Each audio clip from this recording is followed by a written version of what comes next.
Hello दोस्तों, मैं रामपाल स्वागत करता हूं एक और वीडियो में। आज के इस वीडियो में हम ज्ञात करने वाले हैं माध्य।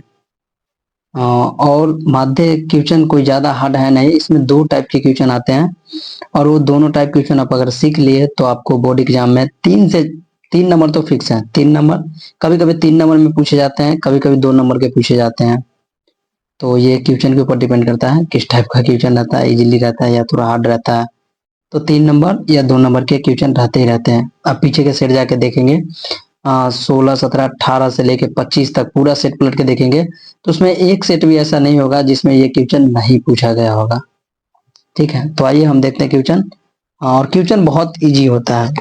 तो मान लेते हैं ये हम लिए हैं 14.1 का क्वेश्चन लिए। ठीक है, 2 नंबर जो क्वेश्चन है उसको हम लिए। ठीक है, एक ही क्वेश्चन समझेंगे, उसके बाद कोई भी क्वेश्चन हम लोग के आराम से बन जाएगा।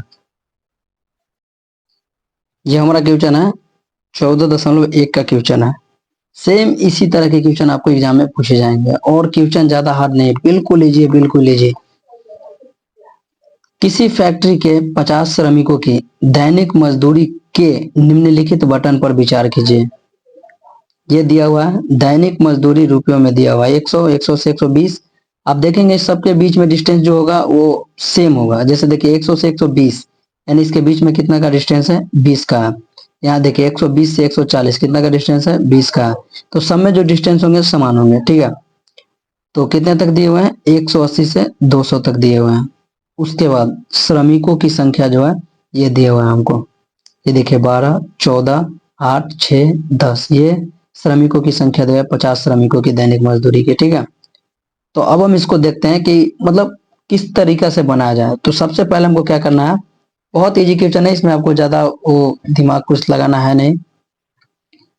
ये हमको दिया हुआ था, ठीक है, दैनिक मजदूरी रुपयों में, इसको हम क्या किए, सीधा उतार लिए हैं। ठीक है, आप ये देख रहे हैं, ये था हमारा दैनिक मजदूरी, इसको क्या किए हैं, सीधा हम कॉलम करके, ये क्षैतिज में था, इसको हम ऊर्ध्वाधर में ऐसे लंबवत उतार लिए। ठीक है, ये देखिए ये हमारा हो गया।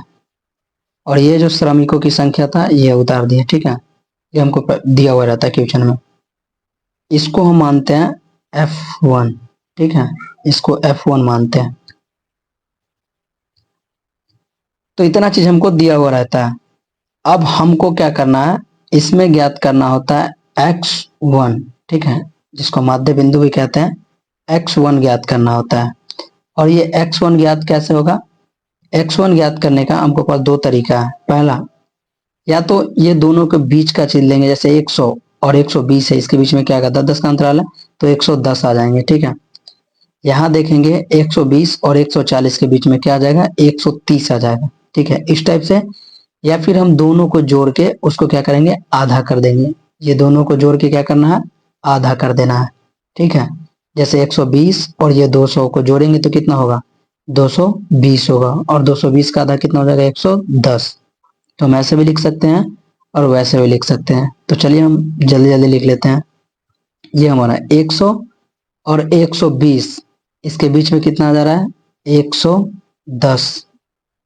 फिर इधर 120 और 140, ठीक है, इसके बीच में कितना जा रहा है, 130।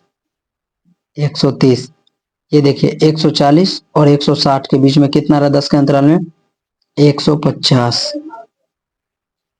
ये 160 और 180, इसके बीच में कितना जा रहा है, 170। ये देखिए 180 और ये 200 के बीच में कितना जा रहा है, 190। ये हमारा x1 ज्ञात हो गया। ठीक है, इसको हम माध्य बिंदु भी लिख सकते हैं, माध्य बिंदु भी लिख सकते हैं। ठीक है, तो ये हमको ज्ञात करना होता है। ठीक है, इसके बाद हमको क्या करना है, निकालना होता है F1 गुना x1, यानी ये दोनों का मल्टीप्लाई करना होता है। ठीक है, ये दोनों का क्या करना है, मल्टीप्लाई करना है। ठीक है, तो हमको इसमें 12 से गुना करना है 11 में। ठीक है, 12 से क्या करना है, गुना 11 में। तो हम आपका टाइम बर्बाद ना हो गुना करने में, इसलिए हम क्या किए, फोन का सहारा लेंगे। ठीक है, यहाँ पे हम स्पीड में काउंट गुना करते चलते हैं और लिखते चलते हैं, क्योंकि टाइम बहुत ज़्यादा इम्पोर्टेंट है। टाइम समझ रहे हैं टाइम मैनेजमेंट करना जो सीख गया उसके लिए बहुत बड़ी बात है। ठीक है, तो हम फोन से कर रहे हैं, आप लोग स्पीड में कीजिएगा, क्योंकि मैं अगर ऐसे करूंगा तो बहुत ज्यादा टाइम लग जाएगा। ठीक है, तो ये देखिए 12 गुना 110 कितना आया, 1320 आया, 1320। अगला 14 गुना 130 कितना आया, 1820। अगला 8 गुना 150 1200 आया। अगला 6 गुना 170 170 कितना आया, 1020 आया। ठीक है, और ये 19 के टेबल हम 10 बार पढ़ेंगे तो ये तो सीधा आ जाएगा। ठीक है, आसान है। 17 छक्का 2 तर से ऐसे भी हम कर सकते थे। 17 के टेबल को 6 बार पढ़ेंगे, कितना होगा, 17 छक्का 2 तर से 102 पे क्या करेंगे, एक जीरो बढ़ा देंगे। 15 8 120, 120 पे एक जीरो बढ़ा देंगे। अब 13 14 का करना है तो फिर वे आ जाएंगे। ठीक है, कुछ इजी भी होता है, कुछ हार्ड भी होता है। ठीक है, गुना कर लिए। अब हमको क्या करना है, इसका निकालना है योग। क्या निकालना है, योग। इसका पूरा योग निकालना है और इसका योग निकालना है। ठीक है, और योग को हम अभी दर्शाने वाले हैं लेमडा से। किस चीज से दर्शाएंगे, सॉरी लेमडा कह रहा है, सिग्मा से। ये देखिए दूसरा पेज हम लेते हैं, आपको दिखाते हैं। आहा, ठीक है, ये हमारा है, बस अब समझिए, ये हमारा इस टाइप से सिग्मा होता है। ठीक है, ये सिग्मा हम लोग इसलिए दर्शाते हैं कि किसी का योग, जैसे मान लेते हैं अभी अगर हम लिखते हैं F1 को, ठीक है, F1 लिखेंगे तो F1 में तो इसमें से एक एक आ जाएगा, कोई भी एक आ सकता है F1 में। हमको जब पूरा योग लिखना होगा तो हम लिख सकते हैं सिग्मा F1 और उसका जोड़ के पूरा लिख सकते हैं। तो इसका हम अभी यूज करने वाले हैं। ठीक है, इसका हम क्या करने वाले हैं, यूज करने वाले हैं। आइए देखते हैं, इसको काउंट कीजिए, सॉरी जोड़िए, इसको ऐड कीजिए।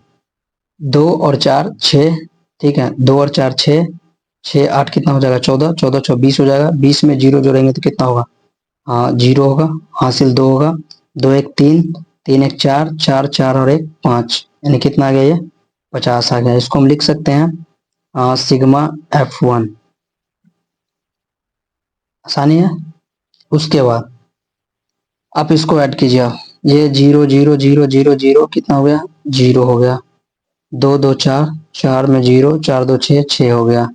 ये हमारा 3 8 3 11, 11 11 और 2 13, 13 9 कितना हो जाएगा, 13 9 22 हो जाएगा, 13 9 22 हो जाएगा। 22 का 2 हासिल कितना हो जाएगा, 2 हो जाएगा। ठीक है, 1 और 2 3 हो गया, 3 1 4, 4 1 5, 5 1 6, 6 और 1 7, 7260 हो गया। ठीक है, एक और कर ले काउंट, 0 2 2 4, 4 4 2 6, 6 6 6 6, ठीक है, 6 ही रहेगा। और इसमें तो जगह रहना है, इसको आप लिख सकते हैं, इसको लिख सकते हैं सिग्मा F1 X1 बराबर। ठीक है, ये 8 3 11, 2 13, 13 13 9 कितना, 22 का 2 हासिल 2, 2 3 3 4 5 6 7। चलिए ठीक है, ये हमारा निकल गया। ठीक है, ये हमारा निकल गया, दोनों निकल गया। ठीक है, अब इसको हम ऊपर करते हैं हल्का से। आप समझ गए, सबसे पहले हम क्या किए, हमको ये दोनों दिया हुआ था, ये दोनों दिया हुआ था। ठीक है, हमको निकालना था X1, ठीक है, जिसको हम माध्य बिंदु भी कहते हैं। इसको निकालने के लिए हम क्या किए, इसका दोनों को, इसको दोनों को जोड़ के क्या किए, आधा कर दिए, या ये दोनों का बीच का मान ले लेते हैं। 10 10 का अंतराल है तो 100 था, तो 100 और 120 के बीच में क्या आ जाएगा, 110 आ जाएगा।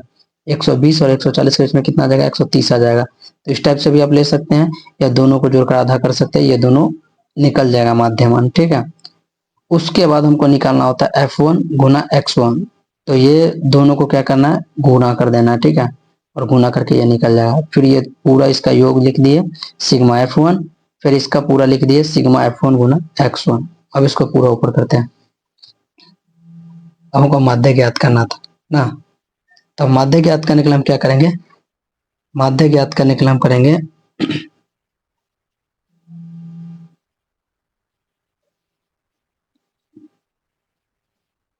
माध्य बराबर फॉर्मूला होता है सिग्मा F1 x1 बटा सिग्मा F1। ठीक है, ये हमारा फॉर्मूला। मतलब ये जो हमारा आया है कितना आया, सिग्मा F1 x1 कितना आया, ये 7260 आया। इसमें क्या करना है, ये 50 से क्या करना है, भाग कर देना है, और जो निकलेगा वही आंसर होगा। ठीक है, बहुत इजी क्वेश्चन है। ये 0 से 0 पहले हम काट देंगे। ठीक है, 0 से 0 काट देंगे, बचेगा कितना, ये इतना, यानी 726 में हमको क्या करना है, हाँ 5 से क्या करना है, भाग देना है। ठीक है, साइड में भाग दे लेंगे, आप लोग अलग रॉप में भाग दीजिएगा। ठीक है, हम यहाँ साइड में भाग दे लेते हैं। ठीक है, इधर भाग दे लेते हैं, ये हमारा, ये तो इजी हो जाएगा। 5 से लगाएंगे 7 में, चलिए हम आपको समझाने के लिए पूरा लिख देते हैं।